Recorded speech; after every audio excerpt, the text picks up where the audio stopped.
267 ya? Ya. Nah, dua halaman itu tuh masih terusan yang kemarin ya. Sudah 10 menit.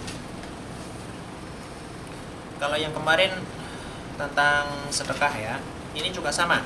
Kalau di ayat 267 itu kriteria harta yang harusnya atau seharusnya diinfakkan itu seperti ayat itu. Ya udah, silakan dibaca. Herman. 267. Wahai orang-orang yang beriman, infakkanlah sebagian hasil usahamu yang baik-baik dan sebagian dari apa yang kami keluarkan dari bumi untukmu. Janganlah kamu memilih yang buruk untuk kamu keluarkan, padahal kamu sendiri tidak mau mengambilnya, melainkan dengan memincingkan mata enggan terhadapnya. Dan ketahuilah bahwa Allah Maha Kaya, Maha Terpuji. Gitu. Contoh ini, sama-sama 5.000. Ada 5.000-an ya. Yang satu baru dari bank, walaupun nggak ada sebenarnya 5.000 dari bank. Masih inilah, masih baru banget, masih bau itu. Bau duit, bau duit banget. Itu kan khas ya, bau duit itu. Kemudian yang satu tuh udah kumel banget gitu. Habis kecuci, habis kerendam gitu. Kira-kira kita ambil yang mana tuh? Walaupun nilai sama, nominalnya sama-sama 5.000. Sebagai manusia, karena sebagai manusia biasa, maka yang diambil adalah yang lecek. Itulah yang dimaksud dengan ini. Ini masih penting, ini masih kita gunakan. Maksudnya ayat ini tuh jangan sampai kita memberikan sesuatu yang kita pun sudah tidak mau. Jadi itu namanya bukan sedekah kalau dalam ini ya, aslinya gitu. Itu namanya kita menghindari sesuatu yang mubadzir. Jadi wallahu alam itu termasuk sedekah yang ya semoga itu termasuk sedekah. Tetapi yang dianjurkan adalah seperti yang di surat An-Nisa itu, lan tanalul birra hatta tunfiqu mimma tuhibbun. Jadi ketaatan seseorang itu dipertanyakan sampai dia mampu berani menginfakkan sesuatu yang dia cintai, kecuali istri. Makanya di sini ada 2 tadi. Langsung saya cut karena nanti dipikir dibayangin lagi yang paling cintai itu istri mana, istri mau dipakai juga. Sekarang istri kedua lah. Istri kedua itu ada 2, ada HP dan motor. Silakan salah satunya. Jadi infakkan. Kalau di sini kan min thayyibati ma kasabatum, jadi diharapkan oleh Allah itu adalah apa yang yang diinfakkan itu benar-benar dari hasil keringatnya kita, usaha dan juga dari pertanian, intinya gitu. Itu kalau di situ ya, ini yang terbaik lah. Kemudian Allah itu tidak mungkin memberikan kefakiran terhadap manusia. Makanya yang membuat fakir, jangan dimaknai fakir itu adalah fakir yang nggak punya harta. Fakir dalam Al-Quran itu lebih kepada perasaan kurang, itu namanya fakir.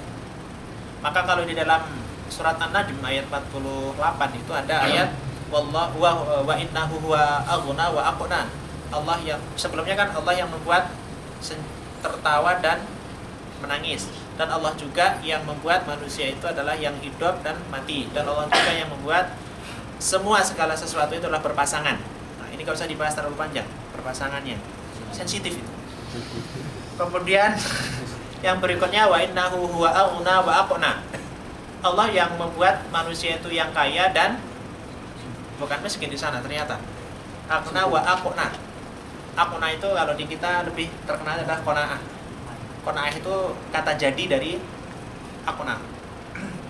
Artinya cukup. Nah, ya cukup. Di mobil cukup. Cukup beli rumah gitu. Artinya cukup di situ memang tidak merasakan, dia tidak merasa kekurangan. Kalau ghaniyun itu artinya sudah merasa ghani. Maka di sini tidak ada istilahnya Allah membiarkan manusia atau umat manusia diciptakan lalu ditinggalkan. Maka yang membuat itu adalah syaitan. Maka di ayat berikutnya adalah asyaitanu ya'idukumul faqra, yang membuat khawatir akan miskin jika kita banyak sedekah itu adalah syaitan. Hati-hati itu. Karena sedekah nanti kurang. Itu syaitan. Ntar kalau yang bisingin istrinya syaitan. Loh, bisa jadi loh. Kan syaitan bisa berubah manusia. Syaitan itu jangan dianggap bentuk setan. Pocong-pocong. Setan itu adalah sifat dari asyaitona. Syaitona itu adalah sifat. Makanya kita di surat An-Nas itu minal jinnati wan nasi, ternyata membisikkan yang berupa syaitan itu ternyata minal jinnati, dari golongan jin dan manusia. Dan kalau surat An-Nas kita minta perlindungan dari bisikan godaan manusia itu 3 kali. Qul a'udzu birabbin nas, malikin nas, ilahin nas. 3 kali kita minta perlindungan kepada Allah itu. Sedangkan kalau syaitan berupa jin cuma sekali. Qul a'udzu birabbil falaq. 1 kali.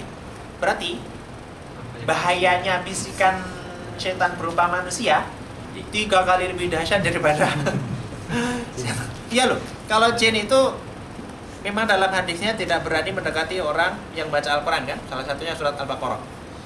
Nah kalau manusia goda, kita baca Yasin ikut baca dia. Kalau nggak baca ngaminin. berat. Makanya al-akhillahu yawma idzin ba'dhuhu li ba'dhin aduwwun illal muttaqun. Carilah teman yang baik biar enggak membisikkan sesuatu yang buruk. Terus kalau lembar berikutnya ayat halaman 46 itu lebih ke yang bawah itu aja ya. Saya simpulkan ayat itu tuh sebenarnya obat galau. Nah, obat galau. Karena permasalahan apapun itu ujung-ujungnya itu cuma 2. Dalam Al-Quran sering disebut itu, yaitu khaufun dan hazan atau huzn. Yaitu masalah apapun ujung-ujungnya pasti yang pertama itu adalah takut dan yang kedua adalah sedih. Jadi masalah apapun ujung-ujungnya ini Allah yang berfirman, Allah yang menciptakan kita, Allah yang paling tahu dengan keadaan manusia. Masalah apapun yang dihadapi oleh manusia ujung-ujungnya pasti 2, takut dan sedih. Punya utang itu juga takut ditagih, sedih kalau nggak bisa bayar. Pokoknya apapun masalah itu ujung-ujungnya cuma cuma 2 ini. Nah, solusinya salah satunya di sini adalah alladzina yunfiquna amwalahum bil-laili wan-nahari sirran wa 'alaniyah. Orang-orang yang menginfakkan hartanya siang dan malam, sirran wa 'alaniyah, baik itu secara sembunyi-sembunyi dan terang-terangan. Kenapa sembunyi didahulukan daripada terang-terangan? Karena kita kalau belum mampu secara terang-terangan maka cukup dengan sembunyi. Artinya menata hati keikhlasan. Itu boleh apa enggaknya ketika ada orang yang besar kemudian disiarkan di media misalkan. Itu diperbolehkan asalkan bisa menata hatinya. Maka di sini janji Allah adalah falahum ajruhum 'inda rabbihim wala khaufun 'alaihim wala hum yahzanun. Maka tidak ada rasa takut dan tidak ada rasa kesedihan di dalamnya, di dalam hatinya. Udah, berarti obat galau itu. Nah, terus ayat berikutnya itu bahaya riba. Bahaya riba itu sangat dahsyat. Itu di ayat 275. Itu ancaman bagi kita, bukan hanya sentilan tapi tamparan, mungkin bisa jadi tonjokan, tendangan. Lengkap sudah. 275, silakan dibaca Mas Herman. Ya, 4 menit lagi. Baca surat. Poros. Orang yang memakan riba tidak dapat berdiri melainkan seperti berdirinya orang yang kemasukan setan karena gila. Yang demikian itu karena mereka berkata bahwa jual beli itu sama dengan riba. Padahal Allah telah menghalalkan jual beli dan mengharamkan riba. Siapa yang mendapat peringatan dari Tuhannya lalu dia berhenti, maka apa yang telah diperolehnya dahulu menjadi miliknya dan urusannya terserah pada Allah. Siapa yang mengulangi maka mereka itu penghuni neraka, mereka kekal di dalamnya. Terus ya, satu ayat lagi. Allah memusnahkan riba dan menyuburkan sedekah. Allah tidak menyukai setiap orang yang tetap dalam kekafiran dan bergelimang dosa. Nah, paham ya? Udah, nggak usah dibahas lagi, udah paham kayaknya.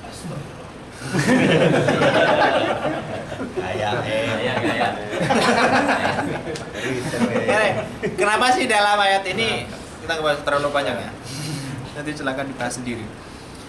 Kemudian tentang riba itu kenapa diistilahkan dengan jual beli? Karena mirip banget.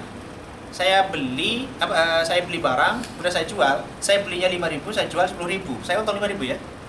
Dengan saya meminjamkan uang 5.000, nanti dibalikan 10.000 juga. Kayak jual beli gitu. Nah, ini pun juga sama. Kenapa di dalam ayat ini atau Allah itu memberikan gambaran orang dulu itu memang menganggap riba itu ya sama dengan jual beli. Maka dulu yang namanya riba itu sudah menjamur di dunia Arab terutama ya. Maka pengharaman riba itu ada 4 tingkatan. Yang pertama diperbolehkan, yang kedua itu boleh asalkan tidak sampai berlipat-lipat. Ya ayyuhalladzina amanu wa dharu min riba ad'afan mudha'afa. Jadi berarti diperbolehkan riba kalau hanya selipat. Kalau saya berlipat-lipat, misalkan meminjamkan uang 100.000, kembalinya itu harus 500.000, itu nggak boleh. Kalau kembalinya 200.000 masih boleh, kan baru 1 lipat. Kemudian ayat yang ketiga, ayat berikutnya itu pengharaman secara totalitas, yaitu di ayat 278 itu. Ya ayyuhalladzina amanu taqullaha wa dharu ma baqiya minar riba in kuntum mu'minin. Jika kalau bahasa bebasnya gini, kalau Anda mengaku sebagai orang beriman, sejauh mungkin yang namanya riba. Kalau sampai Anda menentang itu, fa illam taf'alu fa'dzanu biharbi minallahi wa rasulih. Maka hukumnya cuma satu, yaitu itu. Begitu ayatnya, Pak. Kenapa sangat baik riba? Ini cuma gara-gara akad ya. Coba gini, riba secara ringan, misalkan saya pinjam 100.000, kemudian dalam akadnya nanti mengembalikannya 110.000 ya. Nah, itu udah riba itu. Tapi ya walaupun nanti kembalinya menjadi 110.000 kan, udah untung 10.000 itu saya itu. Kemudian ada yang datang satu orang lagi, pinjam 100.000 kepada saya gantian. Masa saya pinjam terus? Pinjam kepada saya 100.000. Dan tanpa ada perjanjian di awal, kita tentukan waktunya nanti kapan mengembalikan, 1 bulan misalkan, dan 1 bulan pas dia mengembalikan dengan 110.000 tanpa ada perjanjian sebelumnya, itu diperbolehkan, dan itu namanya bukan riba, itu namanya hadiah. Cuman beda akad doang kan? Nah, gitu.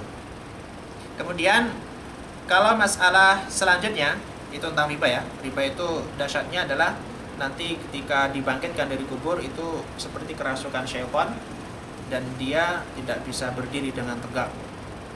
Ada yang mengatakan nanti di mahsyar, ada yang mengatakan nanti baru bangkit di dalam kubur. Maka kata Rasulullah, orang yang bangkit di dalam kubur itu dalam Al-Quran yang diisyaratkan, diibaratkan seperti tubuhnya biji-bijian ketika mendapatkan air hujan. Itu dari tukul. Nah kayak gitu. Cuman bedanya munculnya ini kepalanya beda-beda gitu.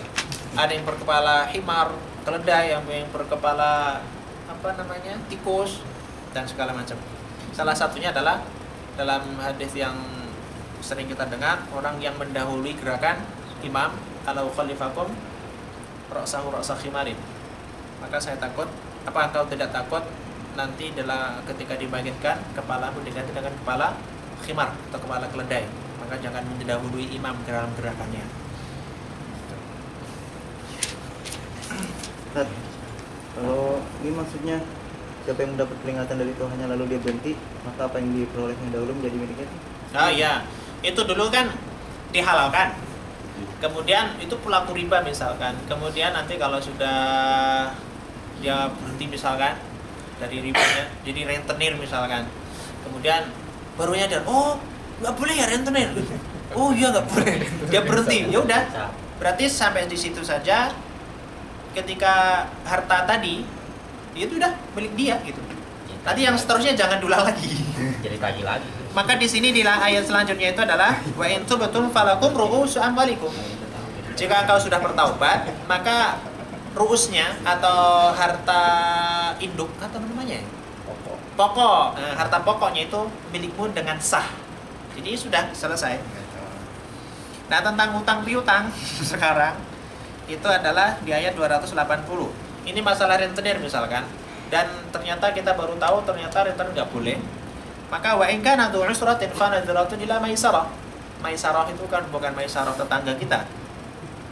Jika ada orang yang ngutang misalkan gitu, kemudian jatuh tempo sebulan, tadi janjinya sebulan kan? Dan sebenarnya tata cara pinjam meminjam, utang piutang, nanti silahkan dibaca. Tugasnya itulah membaca ayat 282 yang paling panjang itu. Itu tata cara mau mengutang, baca dulu ayat ini. Nanti biar sah itu hutangnya. Kalau di ayat 280 itu adalah jika nanti ada orang yang hutang kepada kita, dan jatuh tempo 1 bulan sebenarnya, seandainya gitu ya. Sebenarnya ketika kita memberikan hutang itu dalam hadis Rasulullah itu sama dengan kita bersedekah separuh dari harta yang kita pinjamkan. Misalkan kita pinjamkan uang 1 juta, itu asumsinya sama dengan kita bersedekah 500.000. Itu dalam hadisnya. Kemudian jatuh tempo 1 bulan sesuai dengan kesepakatan, ternyata dia belum mampu untuk membayar, kita perpanjang lagi, maka pahala kita akan bertambah lagi. Nah, di sini ayatnya adalah wa in kana dzu usratin, dia jika susah untuk membayarnya, fa nadhiratun ila maisarah, maka berikan ruang waktu lagi atau berikan perpanjangan waktu. Tapi yang terakhir yang mantap. Wa antasaddaqu khairul lakum, jika engkau mengikhlaskan, udah enggak usah dibayar. Nah, gitu. Umpamanya karena cuma 10.000 sih. Khairul lakum, itu akan lebih baik bagimu. Artinya lebih baik itu adalah daripada kita tetap menunggu. Karena walaupun kita menunggu sebenarnya mendapatkan pahala, tetapi pahala lebih sempurna lagi jika kita ikhlaskan. Itu maksudnya. Khairul lakum di situ. Kemudian ayat 281 itu adalah ayat yang terakhir turun sebelum wafat Rasulullah. Itu turun ketika 9 malam sebelum wafat Rasulullah. 281 wattaqu yawman turja'una fihi ilallah tsumma tuwaffa kullu nafsin ma kasabat wa hum la yuzlamun. Ini ayat yang paling terakhir turun. Jadi kalau surat At-Taubah ayat 3 yaitu al-yauma akmaltu lakum dinakum, itu kan haji wada. Jarak antara haji wada dengan wafatnya Rasulullah itu masih sekitar 81 hari. Nah, dalam turun waktu itu masih turun satu ayat lagi yaitu surat Al-Baqarah 281. Nah, untuk masalah hutang piutang silakan baca dulu nanti bacanya. Nah, untuk kalau pengen hutang baca dulu. Baik, kita kemudian surat Ali Imran udah habis ya. Surat Ali Imran itu ini bacaannya khusus ya. Ini diperbolehkan dalam qiraat kita yaitu qiraat Asim, riwayat Hafaz, riwayat Asy-Syatibiyah. Kalau kita bacakan alif lam mim Allahu la ilaha illa gitu ya. Hanya satu surat ini yang diperbolehkan disambung. Yaitu caranya gini. Alif lam mim Allahu la ilaha illa gitu. Disambung. Alif lam mim Allahu la ilaha illa huwal hayyul qayyum. Itu hanya satu surat ini. Jangan coba-coba yang lain. Kemudian kalau ayat yang ketujuh itu menerangkan tentang ayat Al-Quran itu ada yang muhkamat dan mutasyabihat. Muhkamat itu artinya ayat yang bisa langsung dipahami, sangat jelas dan kita gampang untuk memahami. Sedangkan mutasyabihat itu adalah hanya Allah yang mengetahui atau hanya orang-orang tertentu yang dapat memahami ayat tersebut. Salah satunya adalah huruf muqatta'ah, alif lam mim, alif lam ra, shad, nun. Itu enggak ada yang bisa mengartikan itu. Artinya cuma satu itu. Semua alif lam mim, shad, alif lam ra, ta sin mim, toha, yasin, semua itu artinya cuma satu, yaitu wallahu a'lam. Baik, kita teruskan. Ada polisi. Dari nanya ya, Pak. Bingung, kok ada polisi? Daripada penasaran, latihannya nanti aja deh. Latihannya nanti aja dulu. Kita teruskan polisinya.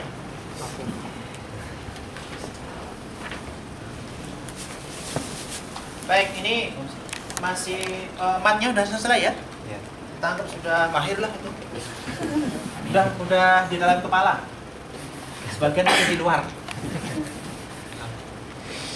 Kalau hafal di luar kepala kan cuma muter di sini. Ini kita bahas yang selanjutnya, yang sebenarnya ini adalah dalam ilmu tajwid sangat penting dan urgent banget ya. Karena kata Ali bin Abi Thalib ketika menafsirkan ayat 4 dari surat Al-Muzammil yaitu warattilil Qur'ana tartila, bacalah Al-Qur'an itu dengan sangat sempurna. Artinya tartil dengan sebenar-benar tartil atau perlahan. Tartil yang sempurna. Enggak, mau diapain lagi. Tetapi penafsiran Ali bin Abi Thalib itu bagaimana sih kita membaca Al-Qur'an dengan tartil itu? Kebanyakan dari kita kan cuman Ya udah membaca Al-Quran sesuai dengan makhraj, sifat, panjang pendeknya tepat, gunah dan idharnya tepat gitu ya. Kata Imam Ali bin Abi Thalib kurang, harus ditambah dengan wa ma'rifatu wuqufihi. Dia harus tahu di mana dia harus berhenti. Jadi syaratnya cuma dua, harus bertajwid bacanya, dan yang kedua harus tahu di mana dia harus berhenti. Karena kalau kita berhenti di tempat yang terlarang, maka artinya pun akan berbeda. Saya contohkan ini ya, kalau dalam bahasa Indonesia biar cepat nyambung aja. Kalau dalam bahasa Arab nanti belajar bahasa Arab dulu, bukan 6 tahun. Kita belajar ini nanti lupa. Jadi bahasa Indonesia gini misalkan. Di sini ada kata-kata ada polisi hitam, ada polisi hitam, rambutnya mengejar pencuri kambing. Nah, ini ada beberapa suku kata. Ini menjadi sebuah kalimat. Ini kalau kita berhenti di mana, artinya pun akan lain. Jadi contohnya kita kalau berhenti di sini, ada polisi hitam. Jadi polisinya hitam nih, rambutnya mengejar pencuri kambing. Jadi yang mengejar pencuri itu bukan polisinya, rambutnya doang. Kalau kita berhenti di sini, ada polisi hitam rambutnya. Berarti yang hitam itu rambutnya mengejar pencuri kambing. Berarti yang mengejar itu adalah ya polisi yang rambutnya hitam tadi. Kalau gini, ada polisi.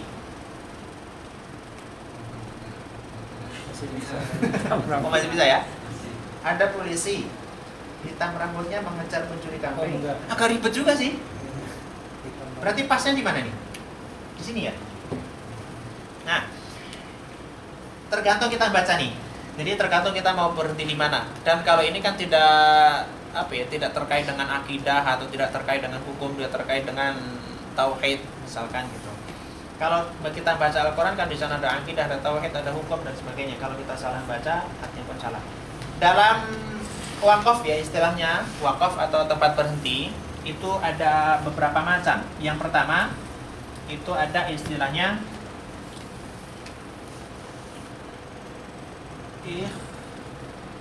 ikhtibari. Ikhtibari itu artinya kita berhenti di mana saja yang kita mau, tetapi dalam konteks ikhtibar. Ikhtibar itu artinya ini, ujian. Misalkan ujian tahfidz atau ujian hafalan Quran itu biasanya misalkan contoh gini. Dzalikal kitabu. Seharusnya nggak boleh berhenti di situ kan? Tapi ini dalam ujian suruh meneruskan yang diuji itu suruh meneruskan apa yang dibacakan oleh gurunya, itu diperbolehkan. Itu namanya wakaf ikhtibari dalam keadaan ujian, itu diperbolehkan. Yang kedua ada intidhari. Intidhari itu artinya dipergunakan untuk mentalakikan orang yang baru belajar. Contoh kepada anak-anak. Kata anak-anak itu kalau langsung kita baca satu ayat, misalkan lam yakunil ladzina kafaru min ahlil kitabi wal musyrikina munfakkina hatta ta'tiyahumul bayyinah. Nah, anak-anak suruh baca itu klenger, enggak jadi baca. Nanti diputus-putus. Contohnya lam yakunil ladzina kafaru min ahlil kitabi wal musyrikin. Itu kan potong-potong tuh.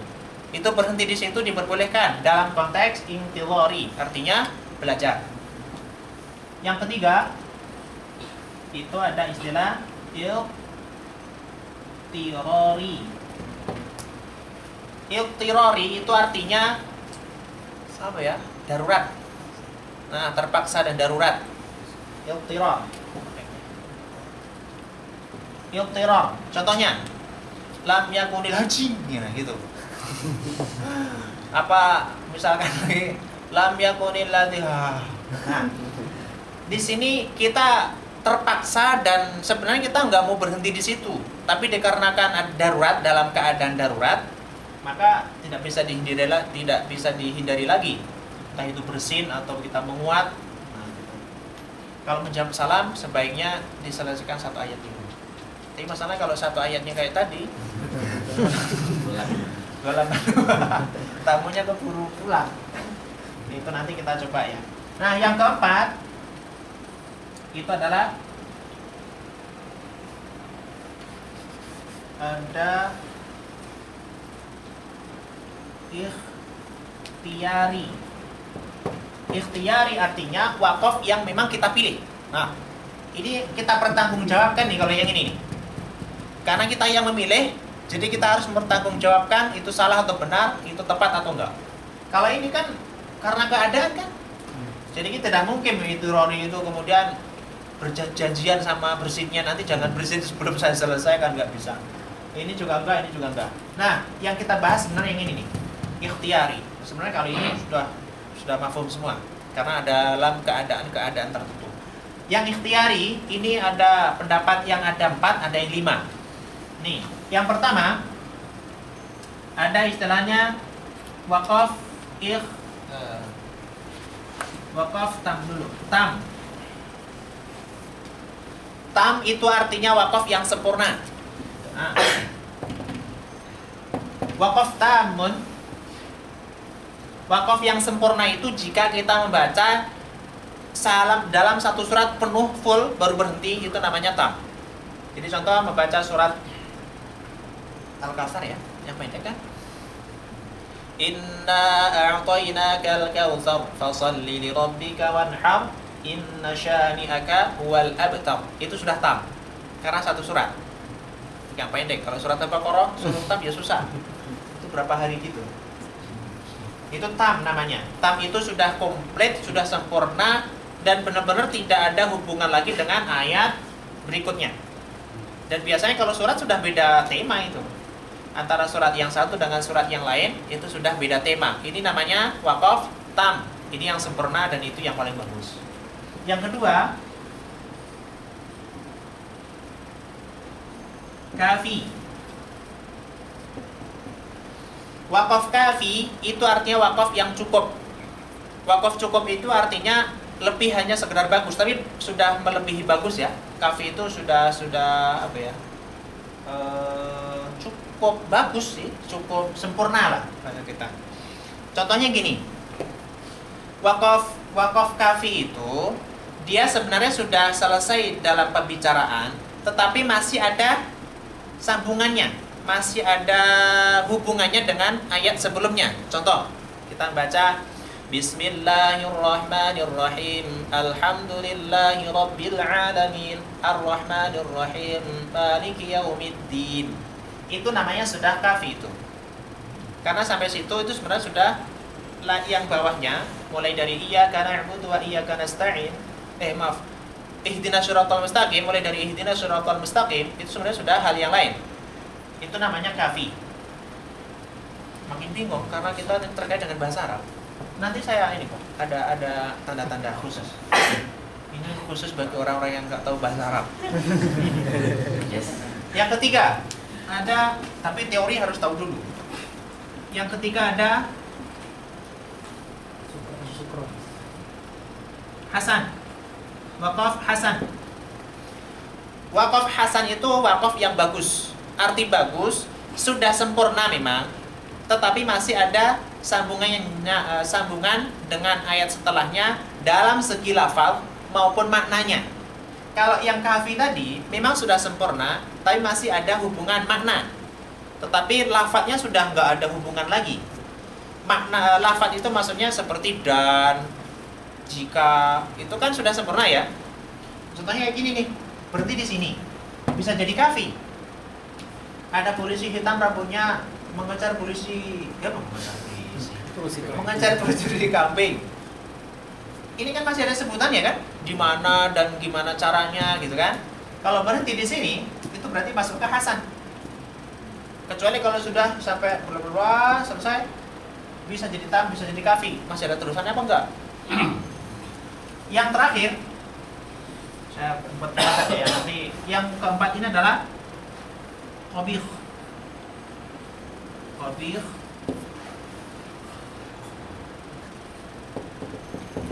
Qabih itu artinya wakaf yang buruk, wakaf yang memang tidak diperbolehkan aslinya. Yaitu ketika wakaf yang belum sempurna dan masih ada hubungan dengan ayat dengan kata setelahnya, baik dalam segi lafaz maupun dalam segi arti. Dan kalau dia berhenti di situ akan merubah makna. Makanya kalau di qabih ini sebaiknya ketika kita berhenti di situ dalam keadaan ittirari, maka sebaiknya kita balik lagi satu atau dua kata kemudian kita teruskan. Ini itu qabih.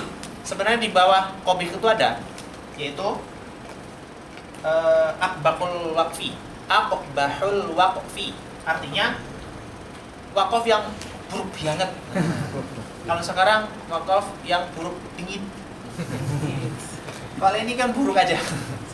Tapi sebenarnya sudah masuk ke sini. Contoh gini. Kecuali nanti kalau dalam akhir ayat ya, contohnya kalau di akhir ayat, fawailul lil musallin. Itu sebenarnya sudah di akhir ayat. Kalau kita berhenti di situ, itu sudah masuk ke qabih sebenarnya. Tetapi dikarenakan akhir ayat, maka kita diperbolehkan berhenti di situ. Karena akhir ayat, alasannya adalah ayat, bukan surat ya, akhir ayat. Maka ketika seperti itu tidak perlu balik lagi. Walaupun sebenarnya pendapat yang lain tetap harus balik. Maka ini nggak boleh diputus. Karena artinya kan lain. Artinya kalau kita artikan gini, fawailul lil musallin, celaka bagi orang-orang yang sholat, masuk neraka itu orang-orang sholat. Kemudian berhenti di situ. Nanti orang-orang nggak ada yang sholat. Padahal orang yang rugi dan orang yang celaka sholatnya itu adalah alladzina hum an sholatihim sahun, yaitu orang-orang yang melalaikan sholatnya. Jadi sebenarnya dua ayat ini dalam riwayatnya lain tidak boleh dipisah, nggak boleh diputus. Maka biasanya di Quran Indonesia itu ada lam alif di sana. Nanti akan saya terangkan itu fungsinya apa. Jadi biasanya ada riwayatnya lain bacanya fawailul lil musallin alladzina hum an sholatihim sahun. Harus nyambung.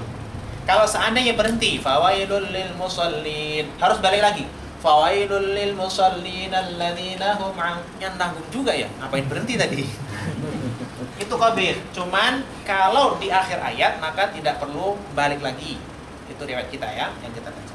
Tapi kalau kita misalkan pas di tengah ayat dan itu tidak di akhir ayat, maka kita wajib harus balik satu atau dua kata kemudian kita lanjutkan. Contoh, Bismillahirrahmanirrahim, hamd. Ini nggak boleh dilanjutkan. Kemudian Rabbil alamin, enggak. Harus balik. Alhamdulillahi Rabbil alamin. Itu yang qabih. Oke. Ini terkait dengan bahasa Arab sih. Nah, untuk mempermudah, ini untungnya ulama dulu kok yang kepikiran gitu ya. Karena ulama dulu cuman kayak gini loh. Kalau baca Al-Quran harus tahu, kamu harus tahu kafir atau hasan, gak boleh qabih gitu. Berarti kita setiap baca per ayat itu harus tahu maknanya. Berarti berhenti di sini, di sini gitu. Dan sebenarnya ini terkait dengan susunan sebuah kalimat dalam bahasa Arab. Kalau jumlahnya itu jumlah fi'liyah misalkan, di sana ada subjek, predikat, objek, itu nggak boleh dipisah.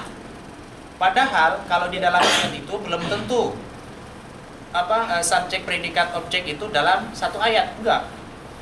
Kadang subjeknya di ayat 1 bisa jadi objeknya di ayat 10. Berarti itu harus satu napas gitu. Nah, jadi untuk mempermudah ini ada ijtihad para ulama dulu, dan alhamdulillahnya ulama dulu tuh pengertian ya. Jangan kalau ulama dulu, sahabat itu sudah mati-matian untuk mengumpulkan Al-Quran, terutama Zaid bin Thabit. 1 tahun beliau tuh, sampai tidurnya itu cuma nggak lebih dari 3-4 jam, hanya ngurusin Al-Quran. Kita berhutang budi sama beliau. Dulu kan nggak ada harokat, nggak ada apa ya, Ali yang memprakarsai itu. Jadi tulisannya dulu nggak ada yang namanya titik, apalagi harokat, apalagi tanda-tanda yang lainnya. Nah sekarang sudah enak, dan dulu juga nggak ada ya Al-Quran. Kemudian kalau anak-anak belajar atau orang belajar di depannya ada Al-Quran dibaca, itu nggak musim. Jadi ya lewat musyafahah, lewat gurunya membaca dihafal, membaca menghafal gitu. Cuman pada zamannya Utsman nggak seperti itu. Siapa yang mau belajar Al-Quran harus membawa kertas dan pena. Jadi gurunya baca, silakan ditulis, dihafal, besok disetorkan tulisannya plus setoran hafalannya. Begitu seterusnya. Jadi setiap orang yang menghafalkan Al-Quran pasti punya catatan Al-Quran. Itu namanya maslahif. Baik. Ini kita ada tanda-tanda. Kalau tam biasanya itu ada di akhir ayat, di akhir surat. Itu selesai ya. Itu enggak usah dibahas. Tam itu enggak ada tanda. Tandanya adalah di akhir surat. Yang kedua, kafi. kafi itu biasanya dia itu diberikan tanda mim kecil. Mim kecil yang ekornya ke samping nih. Contohnya tadi di surat Ali Imran ayat 75 tadi. Coba dilihat surat Ali Imran awal. Wa ukhra mutasyabihat fa amal ladzina fi qulubihim zaygun fayattabi'una ma tashabaha minhu ibtigha'a al-fitnah. Awal surat Ali Imran tadi yang dibaca tadi. Ayat yang ke-7. Kalau Quran Indonesia enggak tahu saya ya. Pokoknya patokan saya Quran bersama Madinah aja. Coba saya baca. Huwallazi anzala 'alaikal kitaba minhu ayatun muhkamatun hunna ummul kitabi wa ukhra mutasyabihat. فأما الذين في قلوبهم زيغ فيتبعون ما تشابه منه ابتغاء الفتنة وابتغاء تأويله. Kemudian وما يعلم تأويله إلا الله. Ada nggak? Ada. Ada mim kecil. Nah. Yang mana? Yang atas ya. Jadi ternyata gini, waqaf kafi itu tidak harus di akhir ayat. Waqaf kafi tidak harus di akhir ayat. Bisa jadi di tengah ayat dan bahkan baru ayat itu sudah ada. Surah Al-Baqarah contohnya ya. Jadi waqaf kafi itu waqaf yang sempurna dan kita harus berhenti di situ. Biasanya gini. Biasanya kalau sampai kita tidak berhenti di situ, itu maknanya jadi lain, ambigu. Apa namanya? Ambigu ya. Satu kata memiliki dua makna itu apa namanya? Ambigu kan? Contohnya gini, kalau itu ya, wa ma ya'lamu ta'wilahu illallah, itu kan tentang bacanya ayat yang mutasyabihat nih. Ayat yang mutasyabihat itu artinya hanya Allah yang mengetahui maknanya, titik. Kemudian orang-orang yang berilmu mereka mengatakan kami beriman, gitu. Tapi kalau seandainya tidak berhenti, itu kan jadi gini. Ayat-ayat yang mutasyabihat tadi hanya Allah yang mengetahui dan orang-orang yang berilmu. Lain nggak artinya? Kalau yang berhenti di lafaz Allah, berarti kan hanya Allah yang mengetahui ayat mutasyabihat. Tetapi seandainya diteruskan, berarti yang mengetahui ayat mutasyabihat itu selain Allah juga orang-orang yang berilmu. Contohnya gitu. Tapi banyak di ayat Al-Quran seperti itu. Biasanya ada yang kecil ya ekor ke samping. Kemudian waqaf hasan. Waqaf hasan itu biasanya itu ada yang pertama yang paling dominan hasan itu adalah ada jim kecil. Ada jim kecil itu maknanya jaiz, artinya jaiz itu boleh berhenti, boleh tidak. Kalaupun berhenti di situ itu sudah masuk ke hasan. Kemudian kalau yang qabih, itu biasanya ada lam alif di atas. Lam alif itu sebenarnya tidak boleh berhenti di sana. Kecuali kalau kita kehabisan napas dan yang selanjutnya itu ya. Nah, ini kan kita baru 3 nih. Biasanya di sini kafi juga itu biasanya dikasih ini. Qaf lam. Jadi kalau kita ada qaf lam di atas, itu kan maknanya al-waqfu aula min wal waslu jaizun. Artinya kita waqaf itu lebih utama daripada terus, berhenti lebih baik daripada terus. Itu kalau qaf lam. Kemudian kalau hasan biasanya shad lam. Shad lam itu adalah al-waslu aula. Wasal terus lebih baik daripada berhenti. Walaupun berhenti tidak merubah makna sekali lagi, karena sudah masuk ke hasan. Kemudian apa yang belum diomongin? Dulu tuh juga ada zai sih, cuman sekarang sudah nggak ada. Yang masih ada zai, to, kemudian apa namanya? Qaf doang sih, nggak ada qaf lah. Itu terakhir pernah saya menemukan itu di terbitan Quran Kudus. Terbitan Quran Kudus yang lama itu loh, yang jadul. Sekarang nggak tahu masih ada apa enggak. Oh iya, satu lagi. Ini ada mu'anaqah. Mu'anaqah itu titik 3 itu. salah satu. Itu silahkan dipilih salah satunya. Contoh, dzalikal kitabu la raib. Itu ada titik yang pertama. Setelahnya ada fi, itu juga ada titik. Nggak boleh berhenti dua-duanya. Jadi nggak boleh la apa? Dzalikal kitabu la raib fi hudal lil muttaqin. Nah, ngomong banget. Dalam segi makna itu tidak berubah, hanya seakan-akan redaksinya itu berbeda. Contoh gini, ketika tadi ya, ketika berhenti di la raib, dzalikal kitabu la raib. Kalau kita artikan di dalam Al-Qur'an ini tidak ada keraguan. Tik. Fihi hudal lil muttaqin. Di dalamnya ada petunjuk-petunjuk bagi orang-orang yang bertakwa. Tapi kalau berhenti di fi, dzalikal kitabu la raiba fi, maknanya kitab Al-Qur'an ini tidak ada keraguan di dalamnya. Ada petunjuk bagi orang-orang yang bertakwa. Cuma redaksinya seakan-akan berbeda tapi maknanya sama. Ini mu'anaqah namanya. Ini berhenti di salah satu. Baik, ini jadi kita walaupun nggak tahu ini, tahu ini. Kalau gambar masjid itu apa ya? Ya? Oh, gambar masjid. Oh, sejadah apa masjid? Ayat sajadah. Ayat sajadah. Ini kita disunahkan untuk sujud tilawah kalau menemukan ini. Di dalam Al-Qur'an ada 15 ayat. 15 tempat. Di juz 30 itu ada 2 ya. Tadi ada. Di mana? Surat. Oh, surat ini Al-Alaq. Surat Al-Alaq. Surat Al-Alaq sama surat Al-Insyiqaq ya. Pintu masjid. Al-Insyiqaq. Pintu masjid. Itu ada ini ya. 15. Terus gini, untuk masalah wakaf atau masalah berhenti, kita harus memulai dengan nafas baru. Jadi kita tidak boleh berhenti hanya menahan nafas kemudian dilanjutkan kembali. Itu namanya bukan wakaf. Jadi kalau wakaf ya wakaf, kalau mau saktah ya saktah. Jadi nggak boleh kita pertengahan berhenti tapi nggak nafas, sok pura-pura aja. Ini misalkan Bismillahirrahmanirrahim, Alhamdulillahirabbil alamin, Arrahmanirrahim, Maliki yaumiddin, itu salah. Karena di situ berhenti tetapi nafasnya terus. Jadi dibilang terus kok berhenti, dibilang berhenti kok terus. Jadi nggak berhenti juga nggak terus. Jadi kalau kita mau mengambil mengambil wakaf ya harus nafas, wakaf harus nafas. Bismillahirrahmanirrahim, Alhamdulillahirabbil alamin. Kalau mau disambung, sambung sekalian. Bismillahirrahmanirrahim, Alhamdulillah, dan seterusnya. Itu ya. Karena sakta dalam Al-Qur'an hanya 4 tempat. Kecuali qiraat yang lain itu banyak.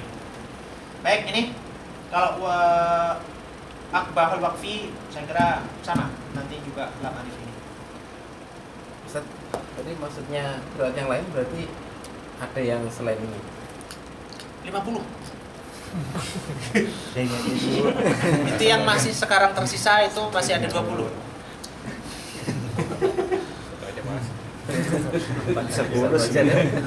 Satu aja dikuasai, kemudian yang benar insyaallah sudah beres.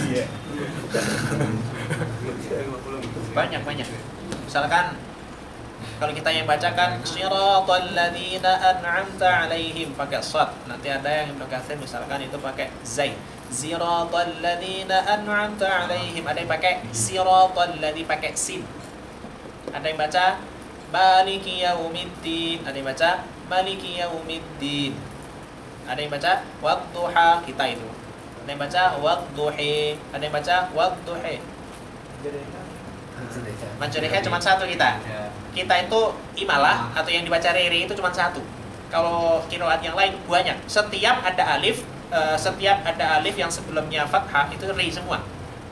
Contohnya kan tadi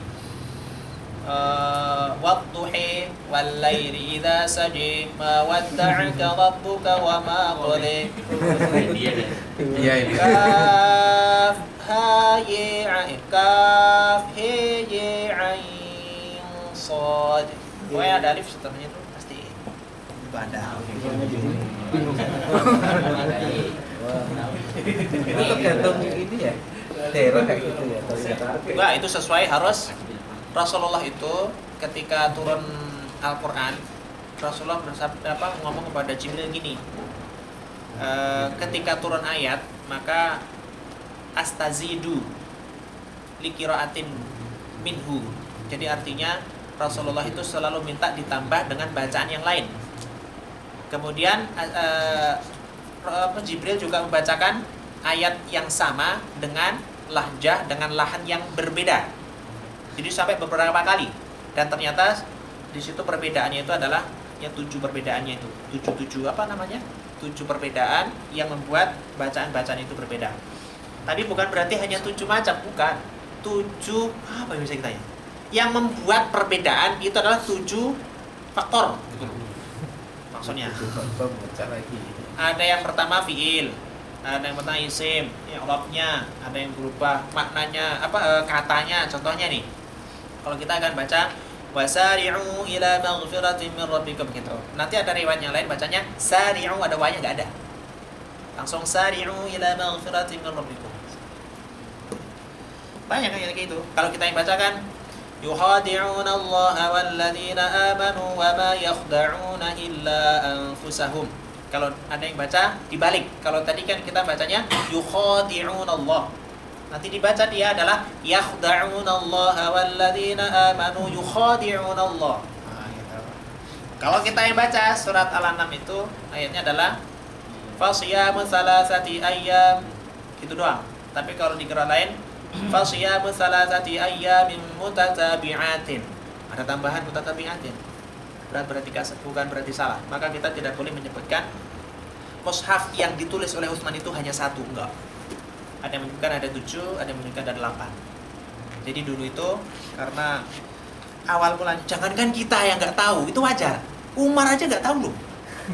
Iya, kisahnya itu ketika Umar sholat itu, kemudian imamnya Hisham bin Hakim, dia membacanya qiraat yang lain, yang tidak sesuai dengan yang dipelajari oleh Umar. Padahal Umar dan Hisham itu satu suku, Quraisy juga. Cuman karena ketika belajar kepada Nabi itu Umar belajar dengan bacaan yang ini, sedangkan Hisham itu bacaan yang lain. Nah, ketika imamin dan imamnya Hisham, dia sesuai dengan yang dia pelajari dong, gitu. Kemudian Umar ketika baru selesai itu langsung ditarik, saking ketekek itu. Kemudian dia katakan, kamu sudah merubah ayat Al-Quran dan itu hukumannya hanya 1, ya harus dibunuh. Artinya tidak ada ampun lagi sebenarnya menurut Umar gitu. Nah, Hisham juga enggak ini dong, enggak terima. Saya kan belajar dari Rasulullah gitu. Makanya Umar kan nanya, kamu belajar dari mana Al-Quran itu? Itu menyalahi kaidah gitu. Loh, saya juga dari Rasulullah ini gitu. Kemudian mereka berdua, Hisham dan Umar itu pergi menghadap ke Rasulullah mengadukan hal ini. Maka ketika disuruh membaca masing-masing itu, Hisham baca ayatnya dan juga Umar membaca ayatnya, kata Rasulullah, hakadha unzilatil Quran. Begitulah ayat Al-Quran diturunkan. Al-Quran itu diturunkan dengan 7 ahruf atau 7 huruf gitu. Baru itu Umar aja nggak tahu. Lagi kita. Lagi kita. Itu kalau kita belajar qiraat yang macam-macam itu, sejarahnya aja dulu itu lumayan ribet. Ini namanya apa? Qiraat Asim, imamnya Imam Asim, riwayat Hafaz, thariqnya thariq Asy-Syatibiyah. Apa ya? Jalur. Jadi dulu itu kan para sahabat, makanya kita kenal itu kalau kita baca tafsir ada istilah qiraat Ibnu Mas'ud, qiraat Ibnu Abbas, qiraat Umar, qiraat Abu Bakar gitu kan. Qiraat masing-masing. Karena ketika mendengar dari Rasulullah berbeda, ya dia bacanya berbeda. Dia baca berbeda dan ditulis lagi. Itu yang bikin ribet. Maka ketika semakin ke sini para tabi'in ya, kalau salah tabi'in gitu, mulai meneliti kok Quran kok jadi kayak gini gitu.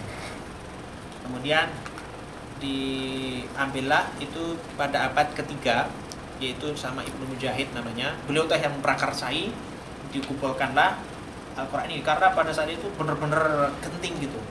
Itu sudah saling mengkafirkan di antara umat Islam karena tidak sesuai dengan bacaan dia gitu, saling mengkafirkan dan saling membunuh gitu. Itu dimulai dari zamannya Khalifah Utsman. Maka imamnya kita itu adalah yang kita pakai sekarang ya, Imam Asim. Muridnya itu sebenarnya banyak, cuma dipilih cuma 2, Imam Asim, Hafaz. Kemudian Hafaz sama Syu'bah kan. syubah dengan hafaz walaupun satu imam itu beda juga. Kita pilih yang ini nih, yang hafaz. Nah hafaz itu memiliki murid yang banyak. Kita pilih cuma satu, itu Asy-Syatibiyah. Nanti walaupun Asimnya itu imamnya, hafaznya itu perawinya, toreknya berbeda, itu beda. Contoh, ketika kita mendengarkan Imam Masjidil Haram, Imam Sudai misalkan, bacanya kan dua kan baca ya, qul ya ayyuhal kafirun, gitu. Yang kemarin Jumat ke Istiqlal. Itu dua. Itu imamnya sama dengan kita, perawinya pun sama dengan kita, hanya beda toriknya. Itu juga beda. Jadi gak usah kesana, yang penting baca Quran, beres selesai.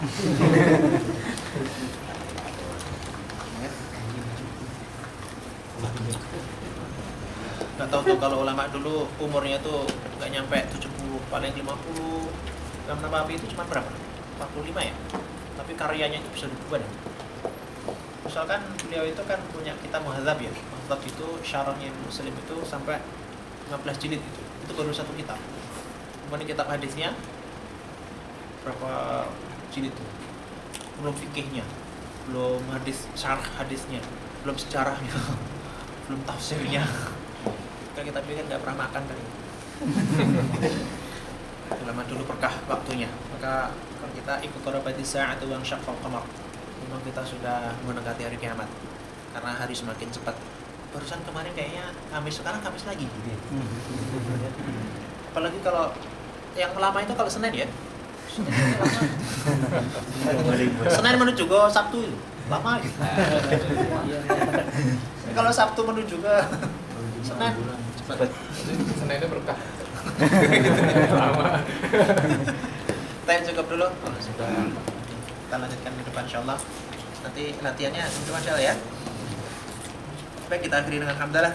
Alhamdulillahirabbil alamin. Subhanallah wa bihamdihi asyhadu an la ilaha illa anta astaghfiruka wa atubu ilaik. Assalamualaikum warahmatullahi wabarakatuh. Waalaikumsalam.